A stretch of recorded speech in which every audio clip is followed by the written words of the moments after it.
Bismillahirrahmanirrahim. Assalamualaikum warahmatullahi wabarakatuh. Selamat siang. Di sini kami akan mempresentasikan hasil diskusi kami mengenai ngegerus pengobatan tradisional Lampung. Sebelum itu, izinkan kami untuk memperkenalkan diri terlebih dahulu, yaitu saya sendiri Reza Paristian dengan NPM 22130230074 dan rekan saya. Perkenalkan, nama saya Fitri Rahayani dengan NPM 2213023023 dan rekan saya Faida Sanjurna Manalu dengan NPM 2230230068. Saya Denver Alicia dengan NPM 2213023066 dengan rekan saya. Izin memperkenalkan diri, nama saya Samai Putu Adelia dengan NPM 2213023029. Izin memperkenalkan diri, nama saya Agung Lantika dengan NPM 2213023005. Dan saya Dinda Arsita Suwandi dengan NPM 2213023080. Baik, untuk materi yang pertama akan saya jelaskan sendiri.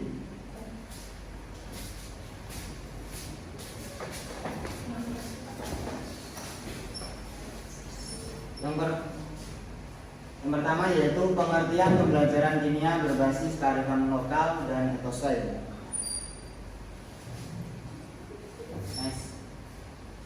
Definisi pembelajaran kimia. Pembelajaran kimia adalah suatu kegiatan yang dilakukan oleh guru dengan bahan ajar materi kimia dan dilaksanakan dengan menarik sehingga siswa memperoleh berbagai pengalaman di bidang kimia sesuai dengan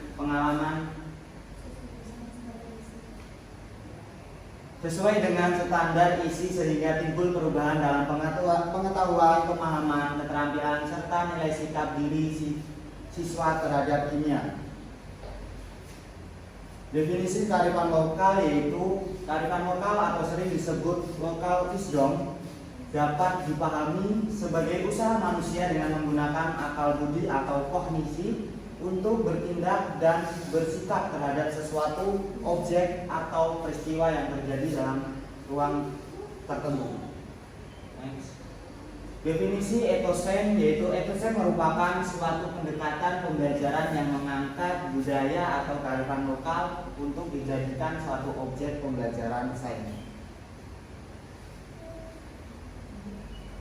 Pembelajaran yang selanjutnya yaitu pembelajaran kimia berbasis kearifan lokal dan etosens, yaitu suatu strategi penciptaan lingkungan belajar dan perancangan pengalaman belajar yang integrasikan budaya atau tradisi yang dikaitkan dengan sains terkhusus kimia sebagai bagian dari proses pembelajaran sekolah menengah atas. Untuk yang selanjutnya akan dijelaskan rekan saya. Baik, di sini saya akan menunjukkan materi. Materi yang kedua adalah model pembelajaran kimia berbasis kearifan lokal dan ekoscience. Beberapa hal yang disarankan oleh Georgi kepada para guru yang akan menerapkan model pembelajaran berbasis etnoscience, yaitu yang pertama, selama penerapan model, pendidik harus memberi kesempatan kepada peserta didik untuk mengekspresikan pikiran-pikirannya, untuk mengakomodasikan konsep-konsep yang dimilikinya, khususnya yang berakar pada sains tradisional.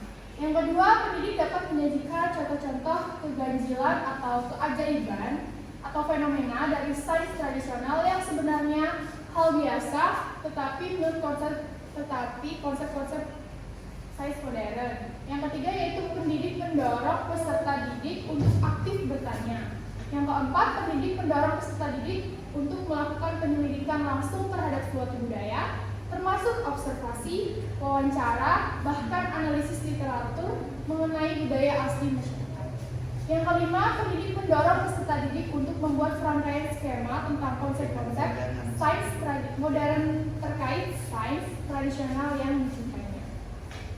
Baik, selanjutnya akan dijelaskan oleh rekan saya. Baik, selanjutnya yaitu karakteristik model pembelajaran kimia berbasis etnosens atau FKBE. Yang pertama, memasukkan unsur-unsur budaya lokal ke dalam proses pembelajaran kimia mulai dari bahan ajar yang disesuaikan dengan kebudayaan lokal setempat. Metode pembelajaran yang menuntut peserta didik untuk mampu mengkombinasikan kebudayaan lokal dengan konsep kimia. yang dipelajarinya serta berbagai media pembelajaran yang secara tidak langsung dapat memadukan sains budaya lokal dengan materi kimia yang diajarkan di sekolah. Lalu yang kedua ada peserta didik mengumpulkan dan mengintegrasikan pengetahuannya atau acquiring and integrating knowledge.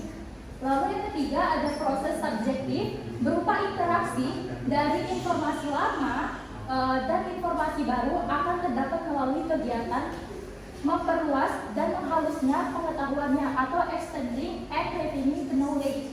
Dan pada akhir pembelajaran, peserta didik dapat menggunakan pengetahuan dengan cara bermakna.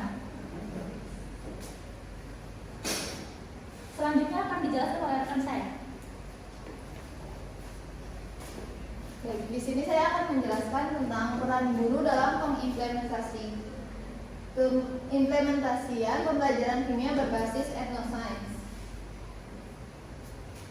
Di sini ada beberapa hal yang perlu dilakukan oleh guru. Yang pertama adalah potensi lokal atau local genius dapat digunakan dalam penjelasan konten kimia menggantikan penjelasan ilmiah yang sulit dimengerti oleh peserta didik. Yang kedua, pemanfaatan potensi lokal dalam pembelajaran kimia dapat dilakukan dengan mengadaptasi kerangka kajian sosiokultural yang menjabarkan bagaimana kearifan lokal diintegrasikan dalam pembelajaran sains.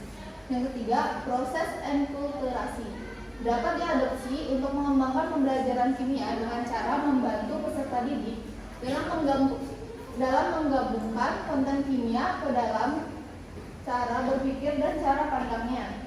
Yang keempat, proses asimilasi ditandai dengan adanya upaya-upaya untuk mengurangi perbedaan-perbedaan yang terdapat di antara perorangan atau kelompok-kelompok manusia. Yang kelima, ada proses akulturasi antara konten kimia dengan potensi lokal dapat dilakukan dengan menginventaris konten kimia yang memiliki nilai kemanfaatan sesuai dengan kebutuhan peserta didik dan masyarakat. Yang keenam, dalam proses pembelajarannya lebih diupayakan memasukkan sistem budaya dan nilai-nilai budaya yang terdapat pada masyarakat di daerah peserta didik berada. Yang terakhir, proses pembelajaran dilaksanakan dalam bentuk kelompok. Yang selanjutnya akan dijelaskan oleh rekan saya.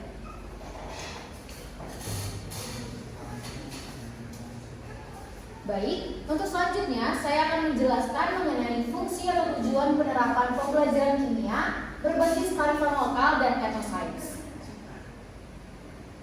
Next.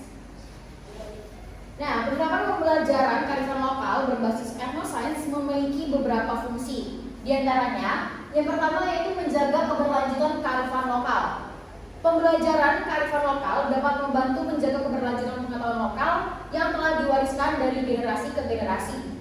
Dengan memadukan kearifan lokal dan etnoscience, pembelajaran menjadi lebih konseptual dan relevan dengan kondisi sosial, budaya, dan alam di sekitar siswa. Yang kedua, meningkatkan motivasi belajar. Pembelajaran kearifan lokal dapat memberikan pengalaman belajar yang berbeda dan menarik bagi peserta didik, sehingga dapat meningkatkan motivasi belajar mereka. Yang ketiga, meningkatkan keterampilan berpikir kritis. Pembelajaran kearifan lokal berbasis etnoscience dapat melatih siswa untuk berpikir kritis dan analitis dalam memahami fenomena alam dan kehidupan sehari-hari. Siswa diajarkan untuk mengamati, mengumpulkan data, menganalisis, dan menyimpulkan berdasarkan pengetahuan lokal dan ilmiah yang dimiliki. Selanjutnya, yang keempat, meningkatkan rasa memiliki terhadap budaya dan lingkungan. Dengan mempelajari kearifan lokal, siswa dapat mengembangkan rasa memiliki terhadap budaya dan lingkungan di sekitarnya. Pembelajaran kearifan lokal berbasis etnoscience juga dapat membantu siswa memahami pentingnya menjaga keseimbangan antara manusia dan alam. Dan yang terakhir yaitu meningkatkan kemampuan adaptasi. Pembelajaran kearifan lokal berbasis etnoscience dapat membantu siswa mengembangkan kemampuan adaptasi dengan lingkungan dan budaya yang berbeda.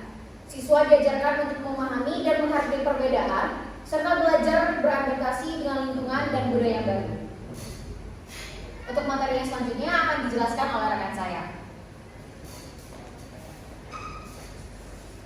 Di sini saya akan menjelaskan tentang kearifan lokal Lampung Ngeberus. Ngeberus adalah salah satu metode pengobatan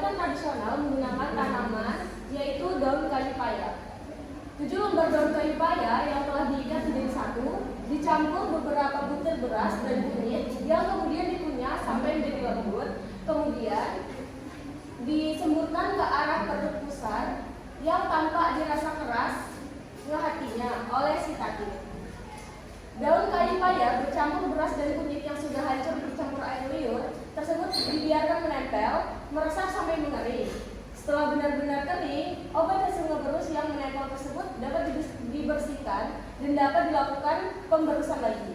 Proses ngeberus dilakukan beberapa kali sampai pasien dipastikan sembuh dari penyakit yang dialaminya. Pengobatan dengan metode ngeberus ini diyakini berkhasiat untuk mengobati orang yang sedang sakit karena teguran atau penyakit yang disebabkan karena gangguan makhluk gaib.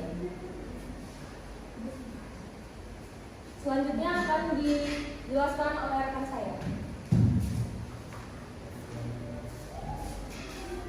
Oke, selanjutnya yaitu kaitan ngeberus dengan pembelajaran kimia kelas 11. Nah, pada tradisi ngeberus ini, tradisi ini dipercaya untuk pengobatan yang karena gangguan gaib. Tapi jika dikaitkan dengan pembelajaran kimia, tradisi ngeberus ini ternyata masuk ke dalam materi pembelajaran kimia kelas 11 yaitu asam basa. Nah, pada tradisi ngeberus ini itu menggunakan bahan alami seperti daun kayu pepaya atau dengan nama lain ilmiah atau Cactus elasticus yang memiliki beberapa manfaat dan kandungan yang berguna bagi kesehatan manusia. Antara lain yaitu sebagai dia mengandung antioksidan. Lalu manfaatnya yaitu dapat mengurangi kadar gula darah, mengurangi inflamasi, meningkatkan kekebalan tubuh dan antibakteri. Nah, selain daun kayu pepaya, pada tradisi ngeberus ini menggunakan kunyit. Nah, jika dikaitkan dengan pembelajaran kimia, ternyata di dalam daun kayu pepaya ini dia merupakan antioksidan yang mengandung tanin dan dia mengandung flavonoid yang apabila dilarutkan dalam air dan jika dihitung nilai pH-nya, maka nilai pH-nya itu kurang dari 7, yang berarti daun kayu paya ini mengandung senyawa yang bersifat asam. Lalu pada kunyit itu mengandung kurkumin yang apabila dilarutkan dalam air dan dihitung pH-nya itu menghasilkan nilai pH di atas 7, yang berarti kunyit ini mengandung senyawa yang bersifat basa.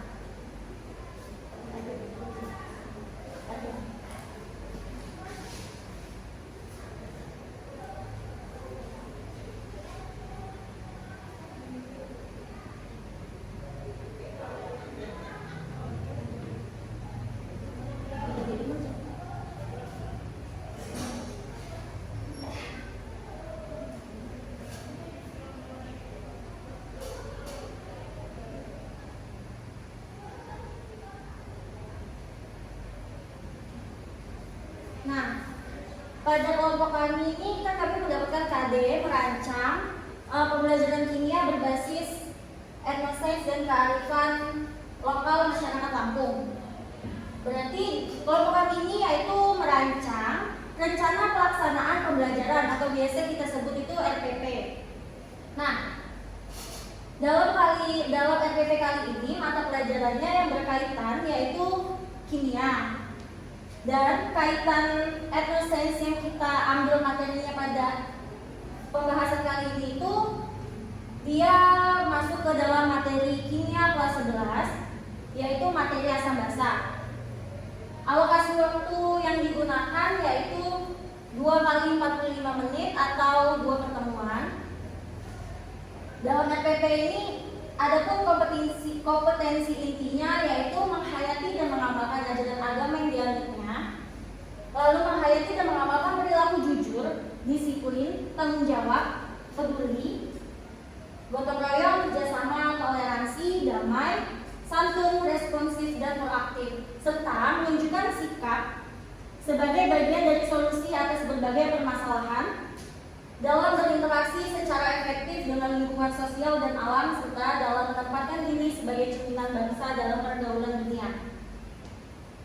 Yang ketiga yaitu memahami, menerapkan, dan menganalisis pengetahuan faktual, konseptual, prosedural, dan metakognitif berdasarkan rasa ingin tahunya tentang ilmu pengetahuan teknologi, seni, budaya, dan humaniora dengan wawasan kemanusiaan, kebangsaan, kenegaraan, dan peradaban terkait penyebab fenomena dan kejadian, serta menerapkan pengetahuan prosedural pada bidang kajian yang spesifik sesuai dengan bakat dan minatnya untuk memecahkan masalah. Dan yang terakhir yaitu mengolah, menalar, dan menyaji dalam ranah konkret dan ranah abstrak terkait dengan pengembangan dari yang dipelajarinya di sekolah secara mandiri, bertindak secara efektif dan kreatif, serta mampu menggunakan metode sesuai kaidah ilmuwan. Nah, pada kompetensi inti ini, pendidik maupun peserta didik diharapkan untuk mampu mencapai kompetensi yang telah dibuat dalam rancangan pembelajaran. Selanjutnya ada kompetensi dasar dan indikator pencapaian kompetensi. Adapun kompetensi dasar pada materi yang kami ambil itu yaitu menerapkan pembelajaran kimia berbasis etnosains masyarakat Lampung. Adapun indikator dari kompetensi dasar itu sendiri yang pertama yaitu mengamati zat-zat yang bersifat asam atau basa yang terkandung pada bahan pengobatan ngeberus, seperti kandungan yang di dalam yang digunakan pada bahan alami ngeberus tadi kan ada yang bersifat asamnya itu tanin dan flavonoid. Yang bersifat basanya yaitu tadi kunyitnya yang mengandung kurkumin. Nah, yang kedua yaitu mengidentifikasi sifat larutan asam basa yang terkandung pada bahan pengobatan ngeberus. Seperti yang tadi sudah dipaparkan materinya, pada ngeberus itu larutan asamnya yaitu daun kayu paya yang apabila dilarutkan dalam air ia akan menghasilkan nilai pH kurang dari 7, dan yang bersifat basanya yaitu kunyitnya yang apabila dilarutkan tadi dan dihitung nilai pH-nya maka mendapatkan nilai pH di atas 7, lebih dari 7. Selanjutnya yaitu membahas bahan alami yang dapat digunakan sebagai indikator. Nah, pada pengobatan ngeberus itu yang kita ambil untuk indikatornya yaitu bahan alami kunyitnya. Selanjutnya ada menghitung pH larutan asam dan larutan basa. Seperti bahan alami yang tadi yang kita gunakan itu daun kayu paya dan kunyitnya itu kita larutkan dalam air dan kita uji coba untuk menentukan nilai pH-nya. Selanjutnya yaitu mengidentifikasi manfaat kearifan lokal yang mengaitkan sains kimia. Nah, masyarakat Lampung itu kan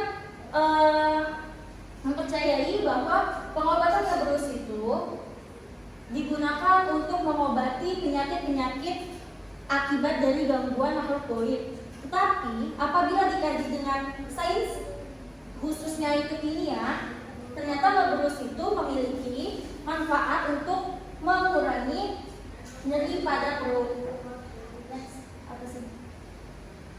Nah, adapun tujuan pembelajaran dari rancangan RPP ini yang pertama yaitu melalui model pembelajaran berbasis etnosains dan metode diskusi kelompok, peserta didik dapat mengamati zat-zat yang bersifat asam atau basa yang terkandung pada bahan pengobatan ngeberus. Nah, jadi untuk mengetahui zat-zat yang bersifat asam atau basanya itu dibuat metode pembelajaran berbasis etnosains dengan secara berkelompok. Nah, yang kedua, melalui model pembelajaran berbasis etnosains dan metode diskusi kelompok, peserta didik dapat mengidentifikasi sifat larutan asam basa. Selanjutnya, melalui model pembelajaran berbasis etnosains, peserta didik dapat membahas bahan alam yang dapat digunakan sebagai indikator. Yang keempat, melalui model pembelajaran berbasis etnosains dan metode diskusi, peserta didik dapat mengidentifikasi beberapa larutan asam basa dengan beberapa indikator. Yang kelima, melalui model pembelajaran berbasis etnosains dan metode diskusi, peserta didik dapat menghitung pH larutan asam dan larutan basa.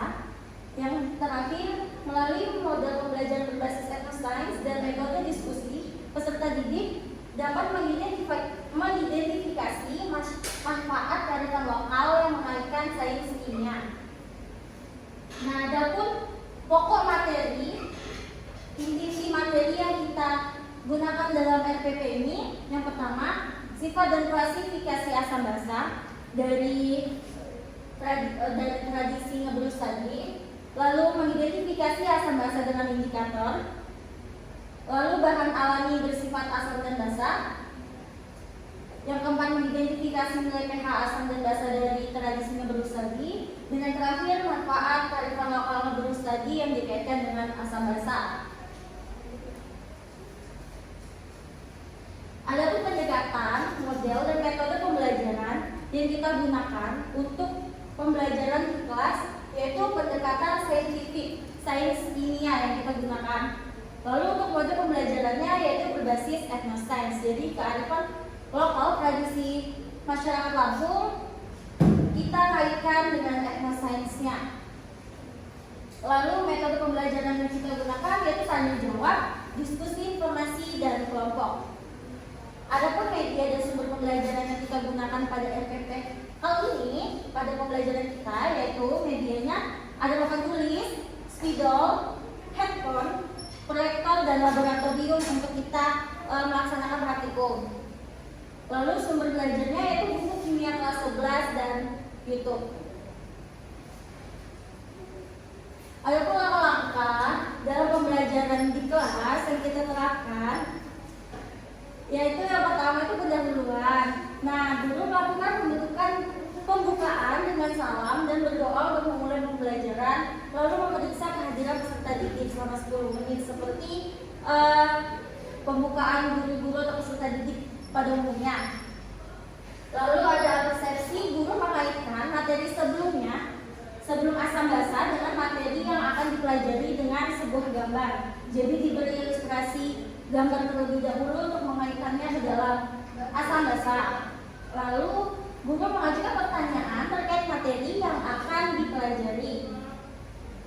Kemudian ada pertanyaan-pertanyaan yang akan diajukan yaitu misalnya seperti adakah yang masih ingat dengan materi larutan atau materi yang sebelum asam basa, lalu mengapa jeruk terasa asam di lidah sedangkan sabun yang dengan tidak sengaja termakan terasa pahit, apa yang menyebabkan perbedaan rasa tersebut. Atau dimulai dengan pertanyaan fenomena yang kita alami dalam kehidupan kita sehari-hari. Lalu selanjutnya guru itu memberikan motivasi dengan memberikan contoh benda yang memiliki sifat asam maupun basa yang terdapat dalam kehidupan sehari-hari. Dengan guru menyampaikan tujuan pembelajaran serta cara pembelajaran yang digunakan.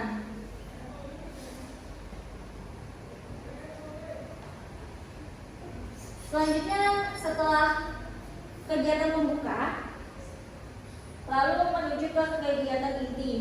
Nah, pada kegiatan intinya beberapa langkah yang dilakukan dalam pembelajaran di kelas. Yang pertama yaitu mengamati. Nah, peserta didik itu memperoleh informasi dari guru bahwa kegiatan pembelajaran akan dilakukan dengan model berbasis etnoscience.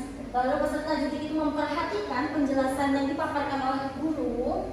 Lalu peserta didik itu mengamati video yang diberikan oleh guru atau animasi yang akan diberikan oleh peserta pendidik. Lalu guru itu menjelaskan mengenai konsep asam basa yang dikaitkan dengan kearifan lokal Lampung. Dan guru itu memberikan pertanyaan seputar asam basa dan seputar video yang telah dipaparkan, yang telah ditunjukkan. Lalu peserta didik itu dibagi dalam beberapa kelompok oleh guru untuk mendiskusikan teori asam basa dan sifat-sifat dari asam basa yang berkaitan dengan tradisi Lampung tadi menerus. Lalu setelah itu ada sesi menanya atau tanya jawab. Setiap kelompok itu wajib memberikan pertanyaan untuk mencari tahu informasi lebih dalam mengenai materi. Bisa dipaparkan pertanyaannya kepada kelompok lain atau bisa bertanya kepada pendidik itu sendiri. Selanjutnya itu mengumpulkan data atau tugasnya. Peserta didik itu mencari informasi melalui materi, video pembelajaran, animasi, dan sumber belajar lainnya untuk menjawab pertanyaan. Lalu guru itu memberikan video pembelajaran yang berisi animasi materi yang sedang dipelajari. Selanjutnya mengasosiasikan atau peserta didik itu mengasosiasikan informasi yang diperoleh kepada teman kelompoknya. Lalu setelah mengasosiasikan, peserta didik dan pendidik itu diharapkan untuk dapat mengkomunikasikan. Nah, masing-masing mengumpulkan hasil diskusi yang telah dilakukan dengan kelompoknya, lalu guru menganalisis dan mengevaluasi jalannya presentasi di kelas itu. Lalu yang terakhir itu penutup, guru meminta peserta didik untuk menyimpulkan materi yang telah dipelajari, dan guru itu meminta peserta didik untuk mempelajari materi berikutnya di rumah. Selanjutnya itu pada pertemuan kedua, kurang lebihnya sama seperti pada pertemuan pertama, cuma bedanya pada pertemuan kedua di rancangan pembelajaran itu dibuat guru itu dalam memberikan LKPD atau lembar kerja kepada siswanya mengenai asam basa tentang ngeberus yang dikaitin dengan sains kimia. Setelah itu di akhir penutupan kelas, guru itu meminta untuk siswa dapat mengumpulkan LKPD yang telah dilakukannya. Nah, yang telah dikerjakan. Yang terakhir yaitu penilaian. Dalam sistem penilaiannya ini ada beberapa hal yang dapat diambil, yaitu dalam penilaian yang pertama teknik penilaiannya ada dua kriteria. Yang pertama penilaian sikap, bagaimana sikap siswa itu di kelas, dan yang kedua itu penilaian pengetahuan. Penilaian sikap itu dilihat dari pengamatan pendidik itu sendiri terhadap siswanya dalam proses pembelajaran di kelas, dan penilaian pengetahuan itu dilihat dari tanya jawab, bisa dari LKPD dan tugas-tugas lainnya. Nah, yang kedua itu ada bentuk penilaiannya. Yang pertama ada penilaian observasi, lembar pengamatan aktivitas peserta didik atau LKPD tadi. Terus ada tes tertulis itu untuk ujian yang berupa pilihan ganda atau uraian. Terus ada unjuk kerja atau lembar penilaian praktikum. Jadi siswa dalam LPP asam basa kali ini itu nanti diharapkan untuk dapat melakukan praktikum dan mengumpulkan data praktikum yang telah dilakukannya. Lalu yang terakhir itu ada portofolio, yaitu laporan dari praktikum tadi yang akan dikumpulkan. Nah, yang terakhir itu ada instrumen penilaian. Nah, instrumen penilaian sikap itu dibuat oleh guru dengan membuat tabel seperti ini dalam satu semester. Nah, LPP ini digunakan untuk dalam satu semester pembelajaran kimia berbasis etnoscience per satu semester, dan diharapkan bagi siswa dan peserta didiknya dapat memenuhi kriteria-kriteria yang telah dibuat dalam RPP. Selanjutnya akan disampaikan kesimpulannya oleh moderator.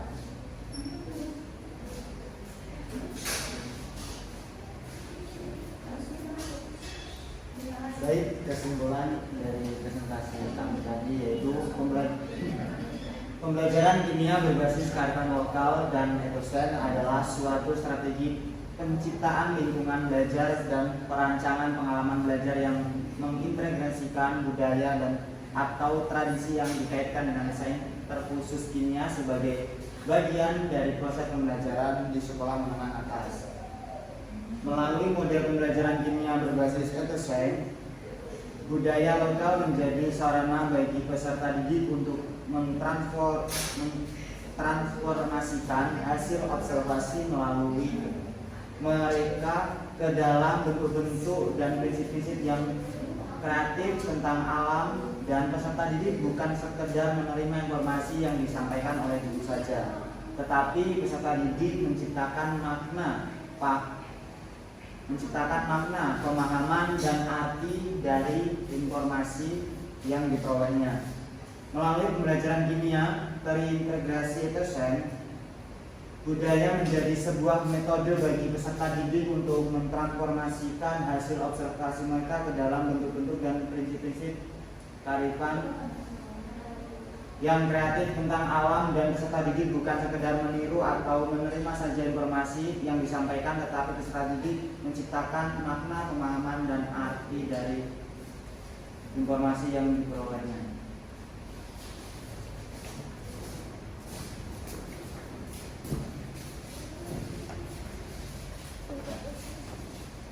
Baik, itu tadi presentasi dari kelompok kami. Kurang lebihnya saya mewakili teman-teman memohon maaf. Saya akhiri, wabillahi taufiq wal hidayah. Wassalamualaikum warahmatullahi wabarakatuh. Terima kasih.